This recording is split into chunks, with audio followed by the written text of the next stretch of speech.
is a special Gray Media broadcast of the 2026 South Carolina GOP Gubernatorial debates. South Carolina, you decide 2026. Tonight we're coming to you live from Wofford College in Spartanburg, as we are now just 2 weeks away from a historic primary election. The state will elect a new governor for the first time in 10 years. And Gray Media is proud to bring you tonight's debate in the Republican race for governor. Good evening. I'm Justin Doherty, evening anchor at Fox Carolina News here in the upstate. And as you watch tonight, early voting is already underway. Already historic turnout. So tomorrow you can go and vote right after this debate. Now we do want to note tonight Lieutenant Governor Pamela Evans declined tonight's invitation, and State Senator Josh Kimbrell did not meet the polling threshold. But now, let's meet the candidates who are here. First, Low Country businessman Rom Reddy.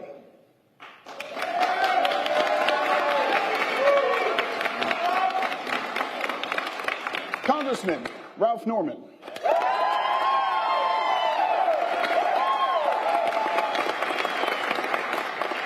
Attorney General Alan Wilson.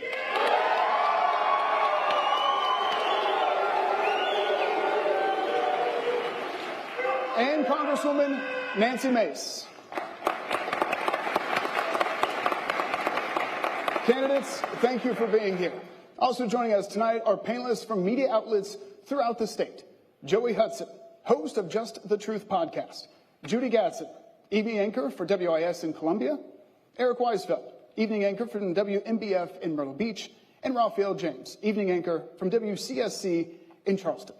Now, candidates, you've been given the rules prior to this debate. Your answers and responses will be timed. Now, let's get underway. You each have 45 seconds for your opening statement. And based on recent polling, Mr. Reddy, you're first. You have 45 seconds for your opening statement.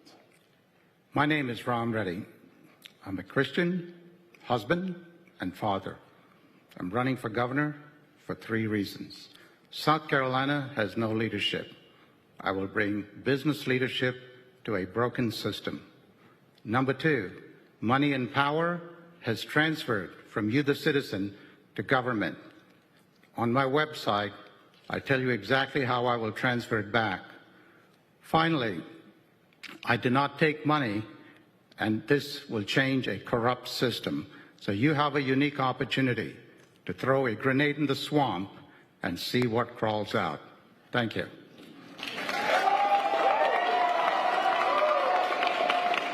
Mr. Reddy, thank you. Congresswoman Mace, you have 45 seconds for your opening statement. Thank you. First of all, I want to say serving South Carolina has been the honor of my lifetime. And many of you know I recently lost my father, and both Ralph and Alan on stage tonight, when he passed, reached out to me personally. And I want to thank you too. I don't think you ever get over the loss of a parent. So I appreciate that. My father served 28 years in the United States Army, 3 tours of combat, 2 in Vietnam.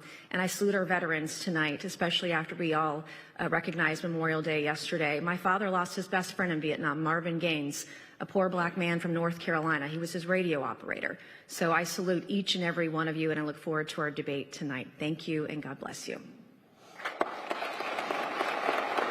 Congressman, thank you. Congressman Norman, you have 45 seconds. Justin, I am honored to be here tonight. Thank all of you. Folks, I'm from Rock Hill, South Carolina, married for 51 years, 17 grandchildren, 4 children.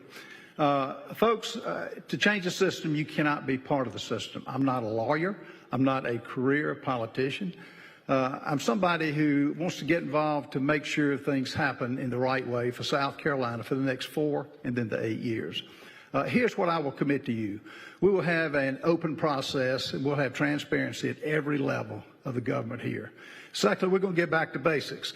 The high electricity rates that they're charging each one of you is going to end. And thirdly, we're going to maintain the heritage of this great state.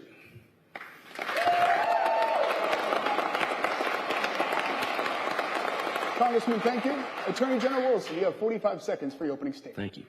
Good evening. I'm Alan Wilson, and I would like to start by saying, first of all, thank you to those of you who have already decided to support me in the race for governor. I would now like to speak to those of you who remain undecided. The concerns and issues that you have are the same ones that I have. Issues like affordability, quality education, and safer communities. These are important to me. While some of my opponents have been out cutting ribbons and naming post offices, I have been fighting for you as a combat veteran, as a prosecutor, and as an attorney general. I'm the only person here who had the courage to stand up and support President Trump in court. I promise you, if you elect me governor, I will bring that same fight and that same spirit to the office of governor. Thank you. Attorney General, thank you. Candidates, thank you all. When we come back, we'll begin with our questions, focusing on some of the biggest issues facing the state right now. We'll be right back.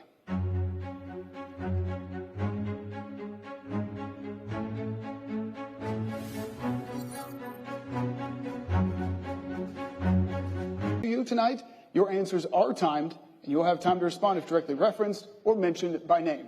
And let's begin. Mr. Reddy, we begin with you. And let's begin with the last debate left off. Data centers are facing growing opposition here in Spartanburg County. At our last debate, only one candidate raised their hand when asked if they would support a one-year moratorium on data centers in the state. So we'd like to ask again, would you support a one-year moratorium on data centers? Why or why not? Mr. Reddy, you have 45 seconds. No, sir. I do not support a one-year moratorium. I support no data centers, period. The whole data center thing is a hoax. You do not understand what actually happens in data centers because it sucks up a lot of land, a lot of water, and a lot of utilities.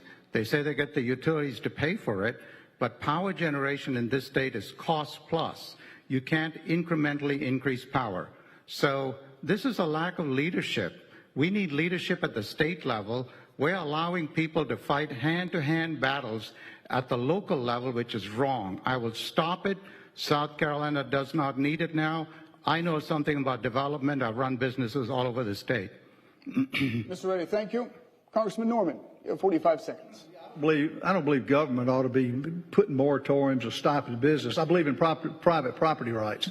Now, I do think the municipalities and the counties and the state ought to get involved. The incentives ought to stop for them.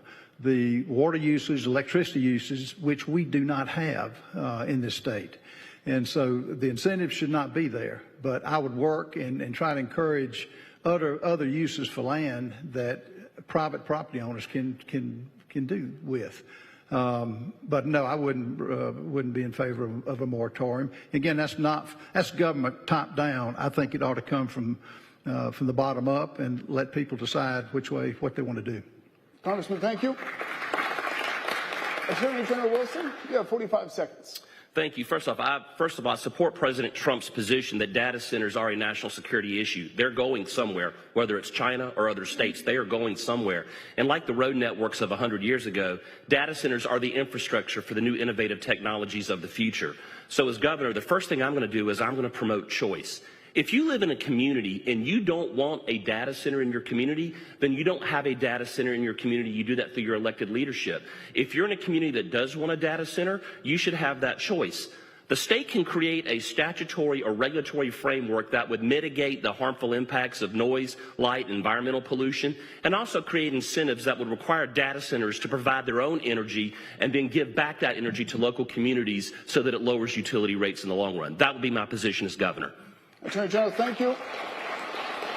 Congressman Mace, would you support a one-year moratorium on data centers? I was the only candidate last time and the only candidate tonight who supports a one-year moratorium on data centers in the state of South Carolina. And there's no better place to ask that question than in the county of Spartanburg County in South Carolina, where you're being faced with a data center where the county officials are not listening to the people. They don't want it here. In fact, I was just in York County, another county, dealing with Silfab, dealing with another data center where the people haven't been listened to. And I always choose the people over power. If you're watching very closely what local officials are doing in Georgia, North Georgia, in Kentucky, if you don't elect the right person as governor, these people will use eminent domain to take your land, to take your property, and build these data centers. Congresswoman, thank you. Our second question tonight is coming from Joey Hudson. Joey? President Trump asked the South Carolina General Assembly to redraw congressional districts. Lawsuits were filed earlier today. The South Carolina Senate failed to pass the House bill in a special session. As governor, where do you draw the line between loyalty to President Trump and what's best for South Carolina? Congressman Norman, you begin. You have 45 seconds. First of all, you do what's best for the state, for South Carolina. You know, when I first announced on July 27th, I said, let's redistrict District 6. I'm friends with Jim Clyburn, but he votes for a man in Joe Biden and actually put him in office who's almost destroyed this country had it wouldn't been for President Trump. So, you know, as governor, we will put it back up. I thought that the General Assembly would never pass it because most of them don't want it. The Republicans, you had 12 Republicans who sided with the Democrats to eliminate this. That's not the right thing to do. It's not the right thing for South Carolina, and the people in District 6 want it redistricted more than ever. Congressman, thank you. Attorney General, you have 45 seconds. 40% of the Republicans voting in New England basically have 100% Democratic representation. The reason that is because the Democratic majorities in those state legislatures have voted for districts that reflect the political views of their people. And they want to disrupt, they want to impeach the president, they want to end President Trump's agenda, which here in South Carolina we voted for 2 years ago. I support the rights of states to write constitutional districts that reflect the political views of the people of those states. South Carolina is doing the same thing that blue states have been doing for decades. If it's constitutional and it's lawful, we should be able to do it, and that's why I supported it this past time. Attorney General, thank you. Congressman Mace, you have 45 seconds. Yes, I was the first candidate for governor to push for a special session when the redistricting argument was coming through the state legislature. I have a long history of standing up to my own party, but this was a Supreme Court decision in Alabama that determined that we could not draw lines based on race. And this was an opportunity for our state to right the wrongs of the past. We've been seeing Democrats do this for decades. In Massachusetts, for example, there are 9 members of the U.S. House of Representatives and not a single Republican. And we know that Republicans live in Massachusetts. So I support President Trump, as I always have, and I support South Carolina's right as a state to redraw their lines. And in the call for the special session, I was joined by the Attorney General Alan Wilson and Ralph Norman as well during that. And we all worked very well together to pressure the governor to do the right thing. Your time is up. Thank you very much, Mr. Reddy. You have 45 seconds. Redistricting based on partisanship is constitutional, and I 100% support it. In 2024, the South Carolina Supreme Court ruled that South Carolina's districts were constitutional, but they also said they could be split based on partisanship. So where were we? Where are all these politicians? They've been around for 50 years. They wait for presidential leadership to all jump to social media and say, yes, I'm for it and I'm for it. And then they can't get it done. They can't get anything done. They go out there and they start early voting and they say, oops, the social media didn't work. I can't get it done. These are political. Lots of talk, no action. Mr. Reddy, thank you. Our third question tonight comes from Judy Gatson. Judy. Candidates, South Carolina committed significant incentives to land Scout Motors, as you know. The company then placed its headquarters in North Carolina, raising questions about whether taxpayers here are really getting a fair return on their investment. So the question is, what would you do as governor to provide different leadership in negotiating those types of incentive deals in the future? Judy, thank you. Attorney General Alan Wilson, you have 45 seconds. Well, first off, the reason we have incentives to begin with is to basically make South Carolina less deficient in something when we're competing with another state. So instead of throwing money at a deficiency, why don't we just treat the underlying deficiency? If it's tax reform, if it's regulatory environment, if it's education, employment, workforce, fix that and we won't have to throw money at it. Also, the Scout Motor deal was rushed. It was a boondoggle. We didn't have all the agencies at the seat together. This cost us, there was over nearly $250 million in cost overruns that all of us, all of you at home are paying for because it wasn't done right. Having the right people at the table, making the right decisions, and quit throwing money at problems, fix the problems, and give them the incentive after they deliver the $1 billion investment or after they deliver the 5,000 jobs or whatever it is. But we can do better, and we will when I'm governor. Attorney General, thank you.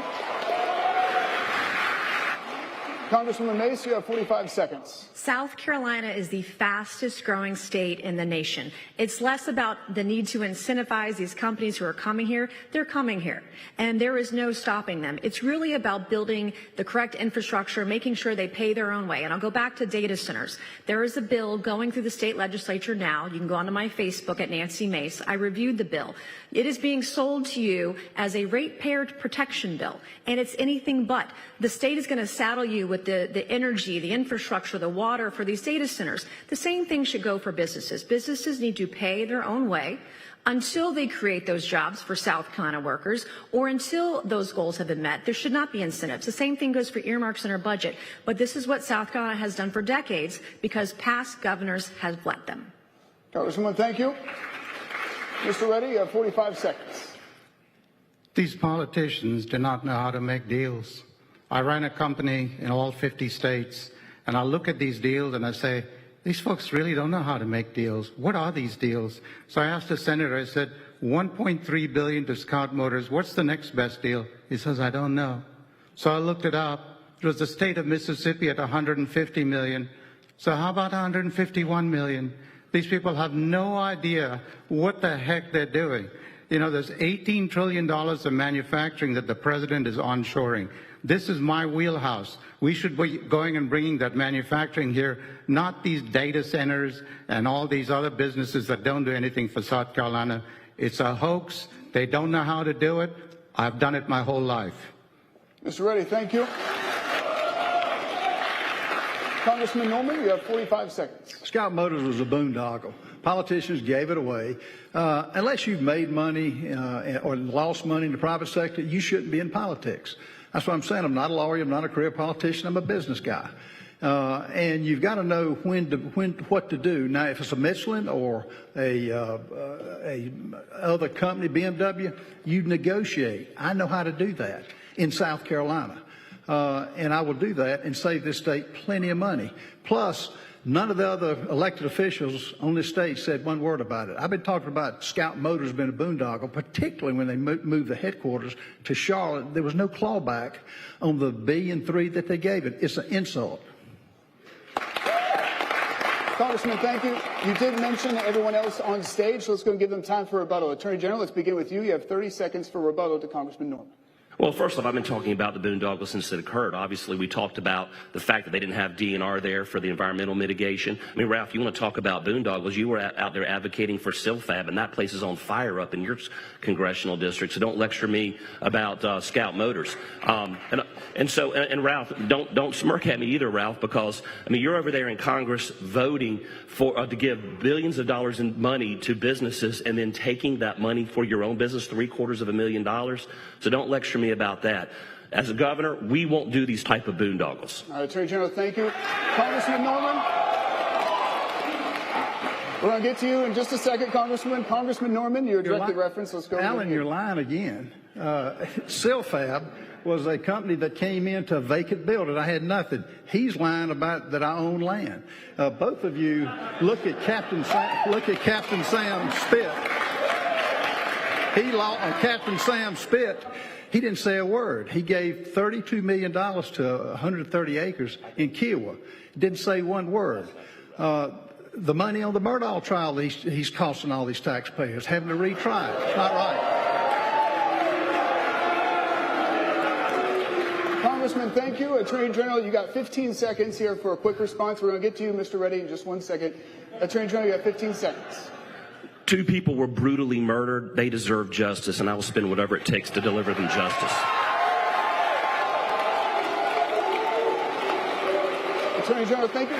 Mr. Reddy, you have 30 seconds for your rebuttal. Yeah, he says all of us are lying. So let's talk about him. He says he's not a career politician. He's been there for 20 years. Really? Where do you start? At 30 years for a career politician? Give it up. He endorsed Nikki Haley over President Trump. Does anyone know that? Anyone remember that? They don't remember that. And also, let me just say one last thing, which is Alan Wilson is right about this guy in SILFAB. It's a disaster. Mr. Reddy, thank you. Congressman, Congressman, we'll go back to you. You have 15 seconds now for a response. This is a guy that built a wall illegally on a lot, and now he's suing the state that he wants to be governor of. It doesn't make sense. He's lying. He is lying about the fact I didn't vote for the big, beautiful bill. I did. That's an outright lie. And he said I own land where Silfab was. It's a lie. And he said it, and now he's in a tweet he denied it, but he's just not truthful. Congressman, thank you, Mr. Reddy. You have 15 seconds for your final response. So I want to talk about this infamous wall that he talks about. Government stepped into my land and claimed it. So if I pay taxes and I own it, I will defend it. That's called property rights, Mr. Conservative. And I can afford to defend it. I will defend the property rights of every citizen in South Carolina. He just said he won't. Mr. Reddy, thank you. Congressman Mace, you have the full 30 seconds for your rebuttal. I feel like I'm in the middle of an oversight hearing. And they're very good at it, by the way. If anyone wants to trade places, they're excellent at it. If you can go on my Facebook at Nancy R. Mace on Facebook, the campaign page, I wrote an entire dossier about the bad, no good Scout Motors deal. I wrote a dossier about data centers in the bill. I will go through and I will read bills. I offered 10 amendments on a bill the other day to fix it, to protect ratepayers that from data centers. And when it comes to Silfab, I was in the Silfab hearing today because when you asked me to be there for you, Nancy Mace is going to stand there, right there with the people over the powerful every single time. Congresswoman, thank you. Let's go and get now to our fourth topic tonight. Eric Weisfeld. Eric? Good evening. South Carolina loses thousands of teachers every year. The rural districts are hit the hardest. So here is your question. What is the first policy you would sign to improve retention for teachers? And more importantly, how would you fund it? Eric, thank you. Congresswoman, we'll begin with you. You have 45 seconds. Yeah, thank you. My mom is a retired school teacher, and so I've seen the hardships on many of our teachers who are not paid enough. One of the things that we could do is offer reciprocity with other states, allow people that maybe have a PhD, master's degree, et cetera, to be able to teach in the classroom. But the number one thing that the state of South Carolina needs to do is have a very distinguished and separate track for students who will not be going to college. For the kids who are going to college, they're on one track. For the kid who's not, we need to make sure that they are certified in a trade when they graduate from high school.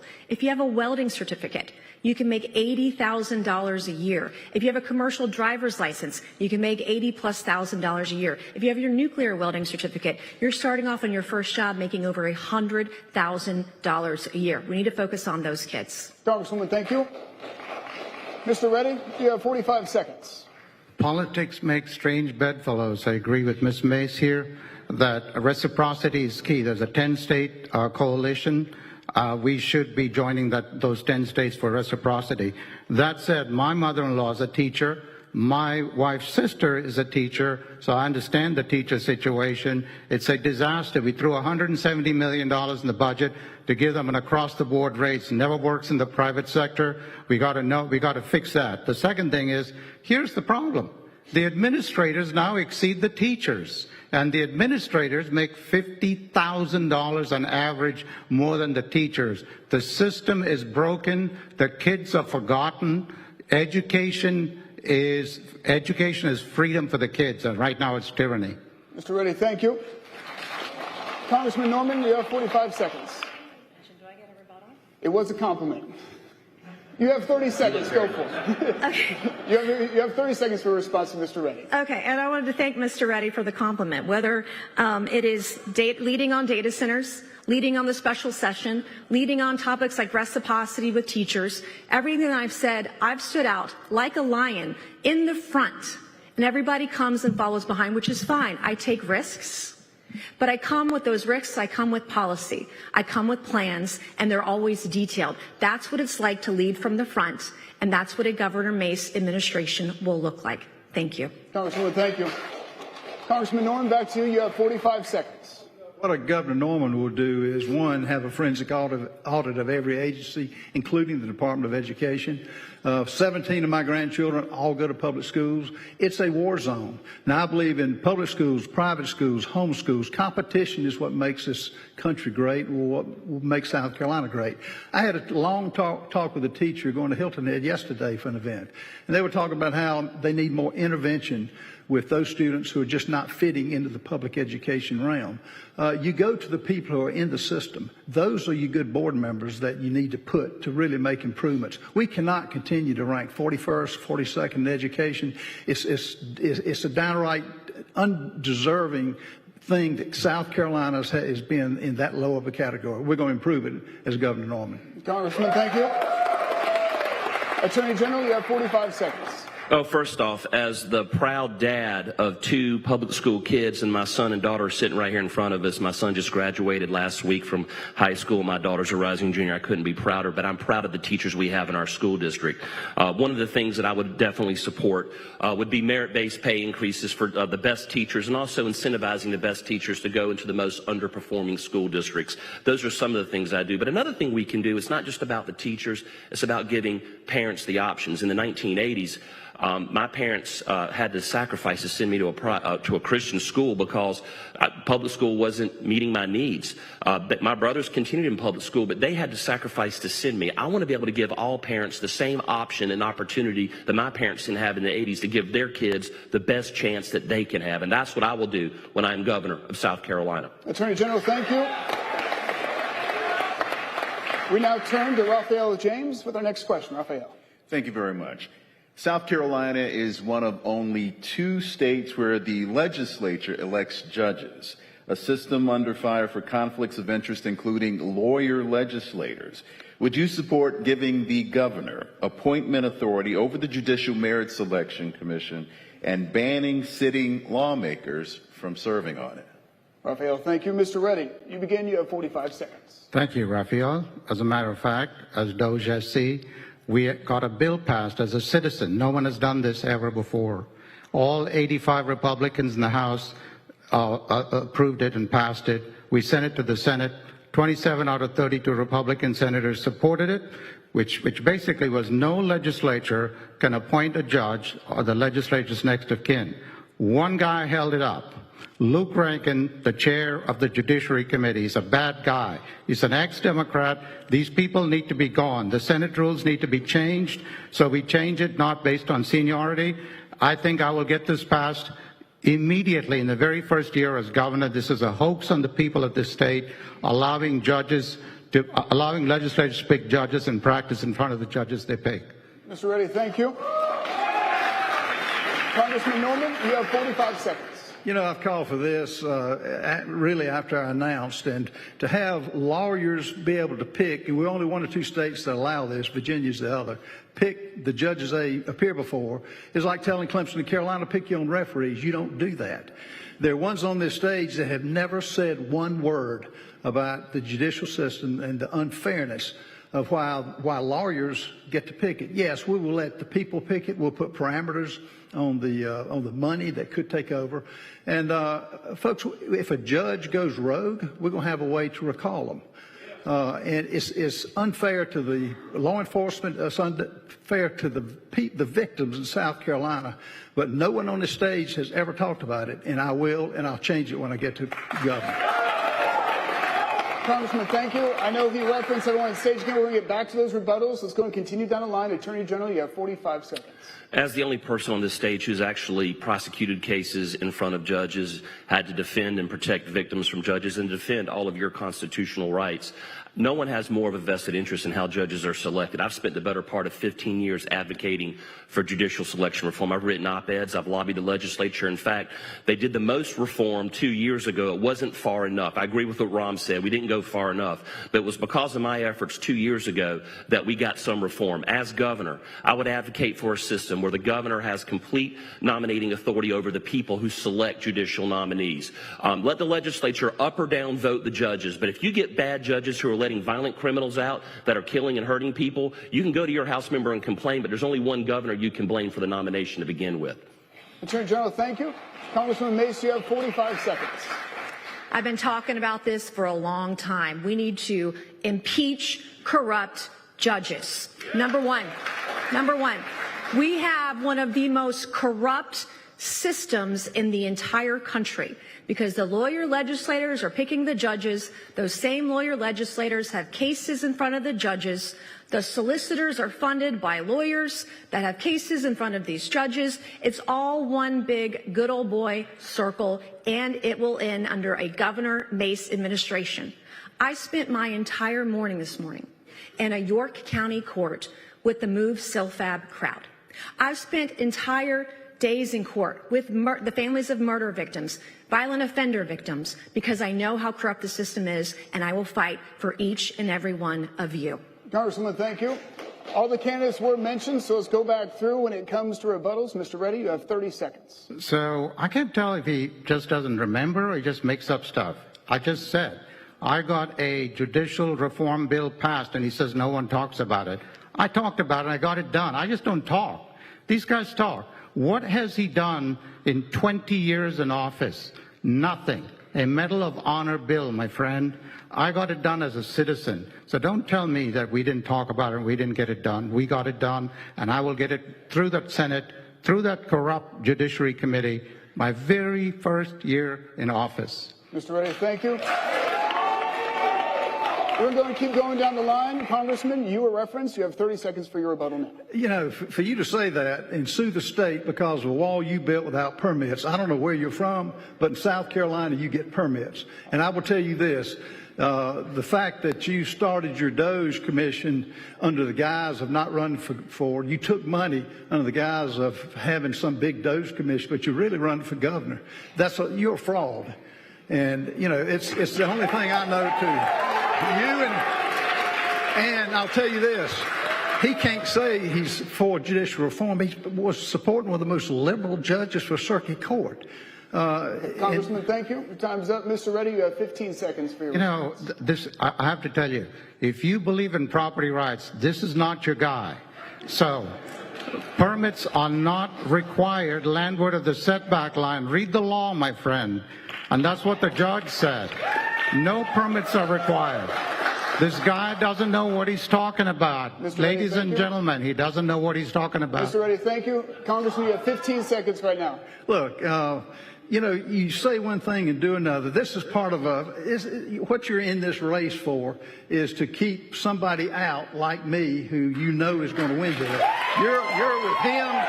You're with him, and y'all are part of a group that is not going to be successful. All right, Congressman, thank you. Attorney General, you have 30 seconds for your rebuttal from the previous statement. Ralph, in all due respect, you're talking out of both sides of your mouth. You claim you're not a career politician, but you were elected in 2004, and if you're elected governor, you will be in your 80s when you leave office. That is, by definition, a career politician. Ralph, you attacked me for saying something nice about a judicial candidate. I had to go to the Supreme Court because a judge you voted for let a violent murderer out of prison 16 years earlier, and I had to go to the Supreme Court and argue that case myself to get him locked back up. Thank you for your service.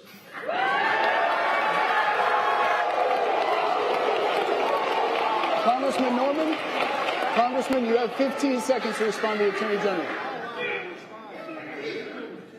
The legal retention funds that you give lawyer legislators to your own law firm, the tune of $750,000, is not right.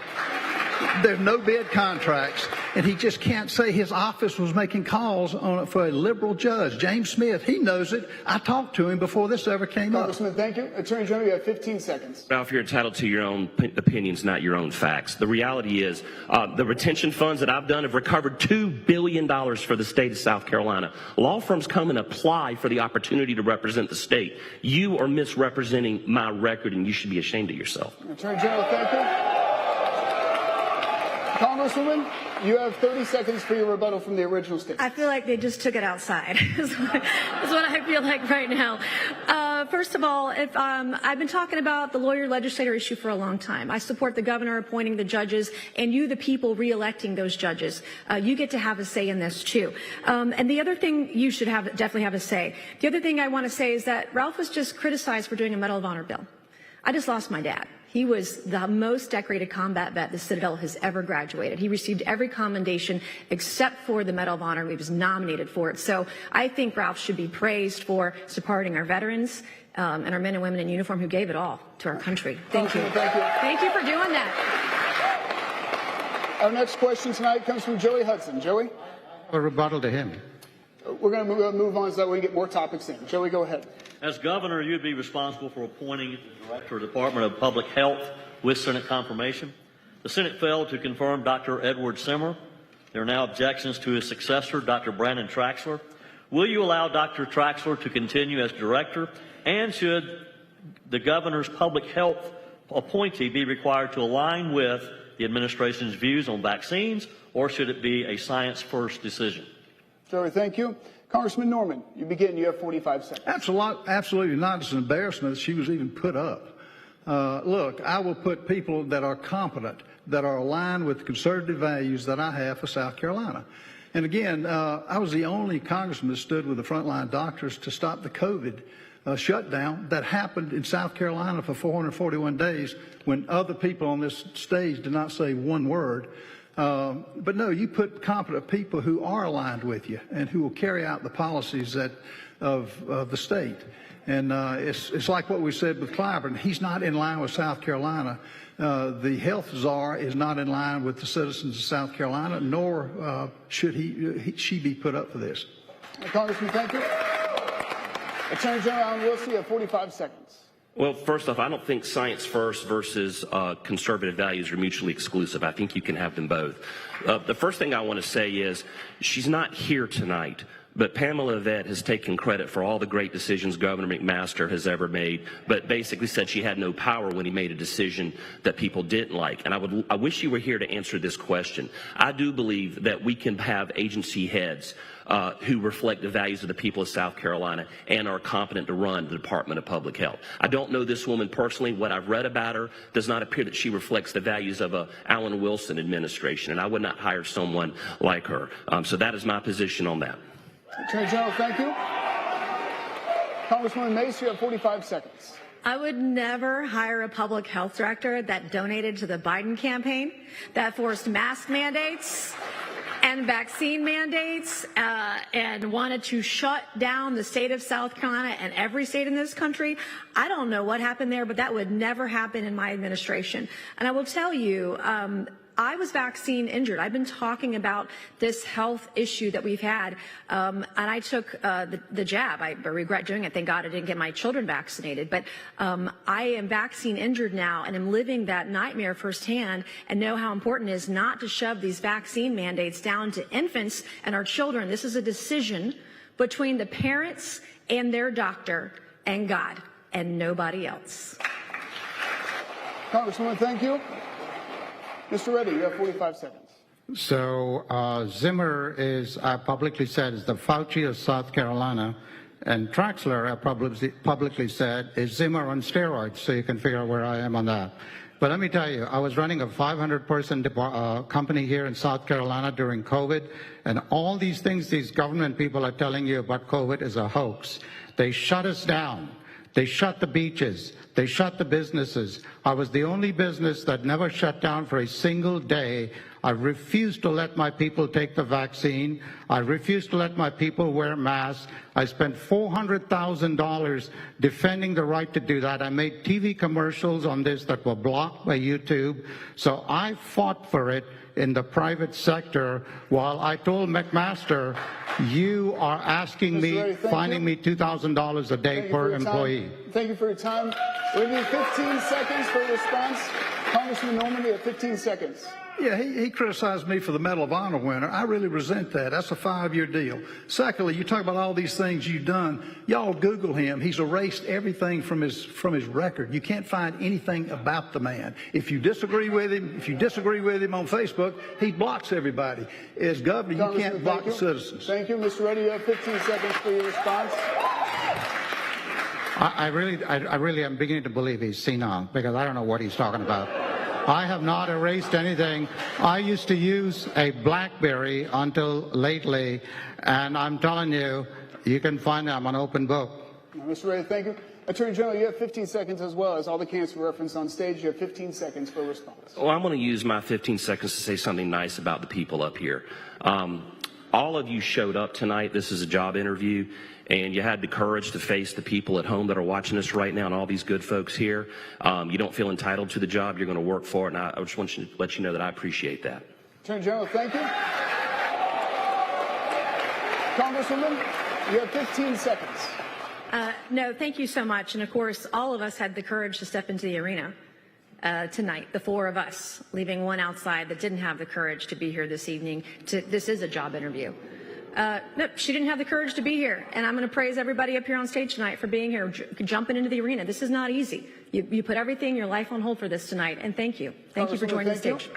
Our next question tonight comes from Judy Gadsden. Judy? Thank you, Justin. I want to follow up on the Scout Motors question we asked earlier and drill down on that a little bit more. South Carolina law generally requires lawmakers, or automakers, I should say, automakers to sell vehicles through franchised dealerships, which currently limits direct-to-consumer sales. So the question is, would you support changing state law to allow direct sales from manufacturers? If you would answer yes or no and explain your position. We do have some limited time here tonight, so your answers will be timed to 30 seconds. Attorney General, you begin. You have 30 seconds. Oh, this is an issue we've studied at length. Our office actually has written several legal opinions on this over the last 20 years, dating before me, but in the last 2 or 3 years. I had attorneys look into this, and our dealer franchise laws are constitutional, and I would defend them. As Attorney General, I hope the next Attorney General would defend them, and as Governor, I would not overturn them. Attorney General, thank you. Congresswoman Mace, you have 30 seconds for your response. I'm a free market girl. I love competition in the marketplace, and I would welcome it. It was our state legislature that essentially banned Tesla from being sold in the state of South Carolina. If you would like to buy a Tesla electric vehicle from a dealer, you can't do it in our state. You can't buy an Elon Musk car. You got to go out of state, which, by the way, speaking of Elon Musk, he wants to put data centers in outer space. I support that idea, too. That keeps him out of South Carolina. Congresswoman, thank you. Mr. Reddy, you have 30 seconds for your response. I once again agree with Ms. Mace on this. We should not be restricting what's going on with these dealers. I 100% support that. I want to clarify one thing that everyone's talking about. I did not criticize him for doing the Medal of Honor. I simply said that's all he's done in 20 years. I'm not in any way downplaying it. I'm just saying he has not done anything consequential in 20 years other than one thing. Mr. Reddy, thank you. Congressman Norman, you have 30 seconds here, and you will get a rebuttal as well, but let's begin with 30 seconds on direct auto sales. Sure. If you want to talk about the dealers being upset all across the state, they have every reason to be upset. For letting manufacturers, one, rob the people in South Carolina of $1.3 billion when no one said a word about it, and then to let them sell directly. My question, and I've talked to a lot of dealers, are you going to, is the South Carolina going to approve Ford getting the $1.3 billion? No, you don't do that. That's cronyism. We'll stop that. As far as what he said, he did criticize me for that. As far as term limits, look, wisdom has no age. And I've examined, I'm the only one that's gotten a solid record that you don't have, that you've covered up. And you have violated the law and coming in here and trying to buy an election. Congressman, thank you. Mr. Reddy, you have 15 seconds for a response. When did America say being rich is bad? I'm not trying to buy the election. I'm trying to keep the election from being bought for the first time in this generation. I take money from no one. I will not take a salary. What could I be buying? I will tell you something. Mr. Reddy, thank you. Your time is up on that response. Attorney General, you have 15 seconds. Your reference as far as everybody being on stage. You have 15 seconds for a response. No, at the end of the day, my job as the Attorney General is to look at what the Supreme Court says, look at what the Constitution says, and then support what they said. They said the dealer franchise laws are constitutional. That's what we have upheld, and that's what we have defended. I'm a free market person. Tesla was supposed to come to South Carolina as a headquarters. They didn't because of our income tax. That's something we need to fix. They might be here instead of Texas had we done that income tax years ago. All right, Attorney General, thank you. Congressman Mace, you have 15 seconds. I just love it when everybody up here agrees with me. It feels very good. I did want to talk about one thing. I'm not rich. I can't buy this election. My average donation is $20. I have over 75,000 donations from hardworking people all across the state and all across the country, and I want to say thank you. Congresswoman, thank you. Let's go ahead and kind of button this up a little bit. We've had some back and forth between a couple of candidates. And so, Mr. Reddy, you have 15 seconds to go and respond to what you would like to say. We're going to go down the line, each candidate getting 15 seconds. Mr. Reddy. Well, I just said Ms. Mace says she's not rich. If she had invested $100,000 in my last company over 10 years, she'd have gotten back $4 million. Yeah. That's the way you get rich in America. You take risks and you make things happen, which is what I did. Congresswoman Mace, you're directly referenced. You have 15 seconds. I'm probably one of the poorest members of Congress. I sleep on my couch in my office in D.C., and I drive an American-made truck built in 2011, and I'm proud of it. And I wish I had $100,000 way back when. I was very young, 20 years ago, right getting out of college. I didn't have $100K. My first job was a computer programmer making $35,000 a year. Thank you. Congressman Norman, you have 15 seconds. Well, like Nancy, I do sleep in my office, and I drive a 2008 Ford pickup truck. No, with what he's saying is the fact that he's coming here. He is trying to buy the election. They have teamed up. He's been to his house, and he wouldn't have any of us. So it's not going to work. He's not going to be able to buy the election. Congressman, thank you. Attorney General, you have 15 seconds. Ralph, bless your heart. Ladies and gentlemen,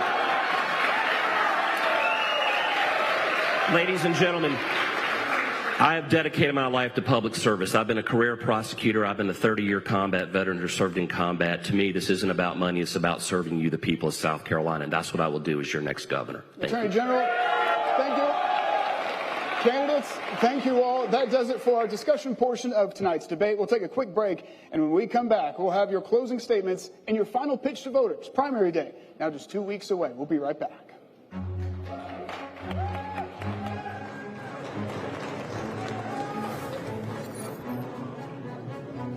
To end the night, the candidates have their closing statements to you, the voter, at home. Candidates, you each have 90 seconds. Let's begin. Mr. Reddy, you go first with your closing statement. You have 90 seconds. My favorite Senator, Kennedy of Louisiana, said, "Keep doing what you've always done, and you'll keep getting what you always got." And what have we got? Population over the last 10 years up 10%, state and local spending up 100%, and we have now become the highest income tax Republican-run state in the nation. So we're a red state, run like a blue state. Folks, South Carolina cannot be fixed. It needs to be shrunk, rebooted, and the money returned to you, the citizen. On my website, I have 8 specific items under the policy tab that tells you how to do it, including eliminating the income tax, eliminating property tax on cars, stopping the weaponization of government, and ending the corruption in the family courts and the probate courts, which is a disgrace. And so I would say to you, I am an outsider businessman and CEO. I will bring competence, leadership, and results to a broken system, and I can't be bought. Several of my opponents talk about scriptures, but preach division and hate. I will govern with grace, but courage. I will never forget you, the abandoned citizen, and I humbly ask for your vote, and I will not let you down. God bless. Mr. Reddy, thank you. Congresswoman Mace, you have 90 seconds for your closing statement. I'm sure y'all thought I was going to be the crazy one tonight. Turns out I'm not, actually. So, first of all, I want to say serving South Carolina has been the honor of my lifetime. And the gravity and the responsibility of leading our state into prosperity, being the #1 fastest growing state in the country. We have one of the fastest growing counties, not only in the state, but in the country. Also, I only have 2 speeds. It's 0 and go. And when I dropped out of school at the age of 17, my teacher mother and my retired general father said to me, if you're going to stop going to school, you got to start going to work. And that's when I took that job at the Waffle House on College Park Road. Denny's was a little too highbrow, and so I learned about the value of hard work. I'd eventually get my diploma. I would go on to the Citadel to become the first woman to graduate from there 26 years ago this month. That is a college campus where we don't burn the American flag. We salute it. In the wake of my father's passing, the gravity and the responsibility and my faith that has guided me through some very tough times will continue to guide me as governor. And I'm asking you to put me to work. I have 2 speeds. It's 0 and it's 100,000% for the people of South Carolina. I'm from here. My family's been here hundreds of years. I raised my children here, and I want to retire in the greatest state in the nation, the great state of South Carolina. Thank you, and God bless each and every one of you. Congresswoman, thank you. Congressman Norman, you have 90 seconds for your closing statement. First of all, I'm so glad I'm doing this. I don't look at this as a problem. This is debate back and forth. You ought to know the truth about your candidates. And so I welcome this dialogue. I wish we had more of these.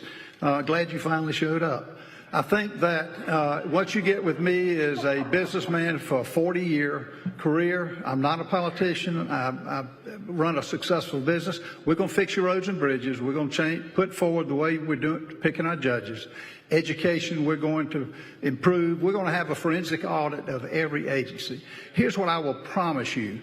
You will have transparency in everything that we do. I will put everything online. Folks, running for governor is the most important election because you're getting ready to marry an individual for 4 years, and I would say 8 years. You can't divorce them.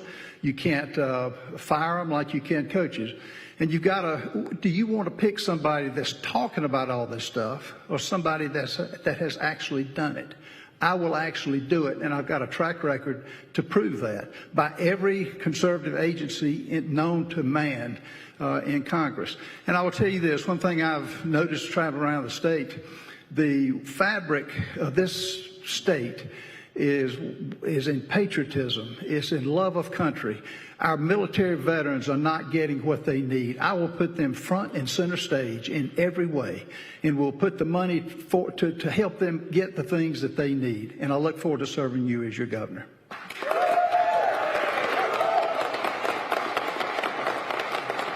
Congressman Norman, thank you. Attorney General, you have 90 seconds for your closing statement. I want to thank you, the people of South Carolina, for giving me this great honor. As your next governor, my #1 goal in everything that I do will be to make our state livable for your family, affordable, to make our economy more profitable for your business, to make our government more accountable to you. You know, we share some similar policies up here, but choosing who your next governor is a lot more than just about policy. Judgment, character, courage, and the ability to inspire matter too. How a person campaigns signals how they will govern. Is their campaign built on lies, deception, exaggeration, or one focused on fighting for your family? You deserve a governor who tells you the truth, one who exercises good judgment, someone who has the courage to fight for you. As the next governor of South Carolina, I will fight to eliminate the income tax, reduce your property taxes, doge, fraud, waste, and abuse from government, fix our crumbling roads and bridges, lower utility rates, and promote a kids first education agenda. Ladies and gentlemen, I'm asking every one of you tonight for your vote. To those of you who've already decided to support me, thank you. It means a lot. To those of you who remain undecided, all I'm asking you for is the opportunity. As your next governor, I offer you this pledge. I will always fight for you, and I will always put you first. Thank you, and God bless you.